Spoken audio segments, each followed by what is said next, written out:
Cinema ఇండస్ట్రీలో నటిగా ఎంతో మంచి గుర్తింపు సంపాదించుకున్న సీనియర్ నటి శారద గురించి పరిచయం అవసరం లేదు.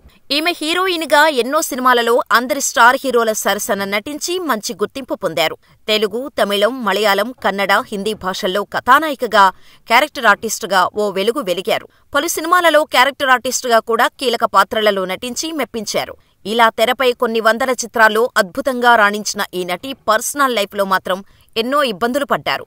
3 సార్లు జాతీయ ఉత్తమ నటి అవార్డులు, 2 సార్లు ఫిల్మ్ఫేర్ అవార్డులు, ఎన్టీఆర్ జాతీయ అవార్డులను పొంది జాతీయ అవార్డు ఊర్వశి పేరును ఇంటి పేరుగా మార్చుకున్న అలనాటి హీరోయిన్ శారద వ్యక్తిగత జీవితం మాత్రం ముళ్లబాటపై ప్రయాణం సాగించిందని చెప్పాలి.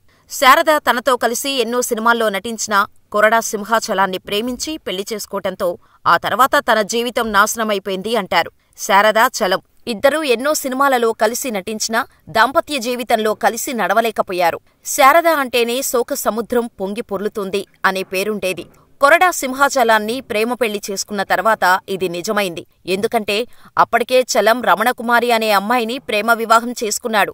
తన ప్రేమకు గుర్తుగా ఆమె పేరులోని రమణను తన పేరులో చేర్చుకొని తన పేరును రమణాచలంగా మార్చుకున్నారు. అంతగా ప్రేమించిన భార్యను చలం శారద కోసం మోసం చేసి శారద కోసం రమణకుమారిని వదిలించుకున్నాడని అంటారు. శారదా చలంల ప్రేమను ఒప్పుకోలేక రమణకుమారి ఆత్మహత్య చేసుకుని కన్నుమూసిందని కూడా చెబుతారు. ఈ పాప ఫలితమే శారద వైవాహిక జీవితంపై పడిందని అంటారు. మొదటి భార్య శాపమో ఏమో, పెళ్లి చేసుకున్న 3వ రోజే చలం అసలు రంగు బయటపడింది.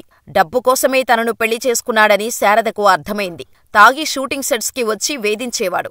అనుమానం అనే బీజాన్ని తన మనసులో నాటుకుని ప్రతిక్షణం తనని అనుమానిస్తూ హింసించేవాడు.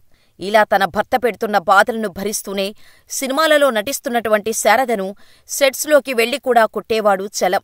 అయినప్పటికీ ఈ ప్రభావం తన నటనపై పడకుండా చూసుకుంటూ వచ్చారు శారద. ఇలా చలం పెడుతున్న హింస శృతిమిచ్చింది.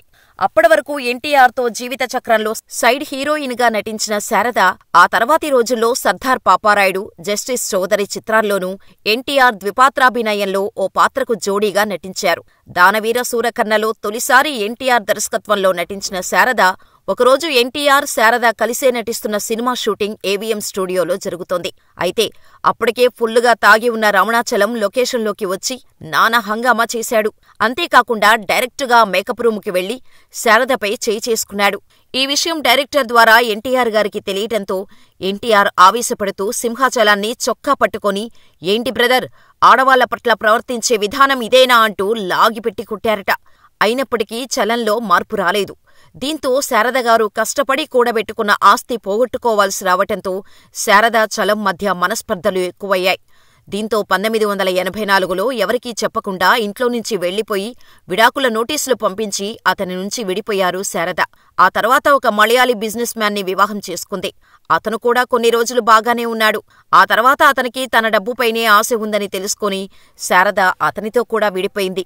ఆ తర్వాత శారద 1996లో రాజకీయ జీవితం ప్రారంభించారు. ఎన్టీఆర్ స్థాపించిన తెలుగుదేశం పార్టీలో చేరారు. తెనాలి పార్లమెంటు స్థానానికి పోటీ చేసి శారద ఎంపీ అయ్యారు. కొన్నేళ్ల తర్వాత వైఎస్సార్ హయాంలో కాంగ్రెస్ పార్టీలో చేరారు.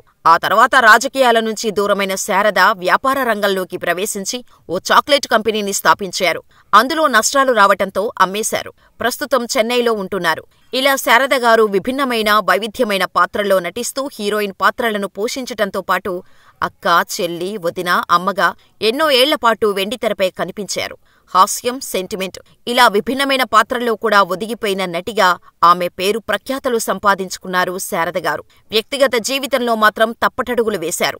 తాను నటిగా రాణిస్తున్న సమయంలో సీనియర్ నటుడు చలంతో ఆమె ప్రేమలో పడి పెళ్లి చేసుకుని తప్పు చేశారు. అంతేకాదు, చలం మొదటి భార్య అగ్ని ప్రమాదంలో చనిపోవటానికి శారదగారే కారణమనే నిందను మోశారు. ప్రేమించుకునే సమయంలో చలం బాగా చూసుకోవటంతో ప్రేమ గుడ్డిది కాబట్టి చలాన్ని నమ్మి తన 22 ఏళ్లకే ఎన్నో కష్టాలు అనుభవించారు శారద.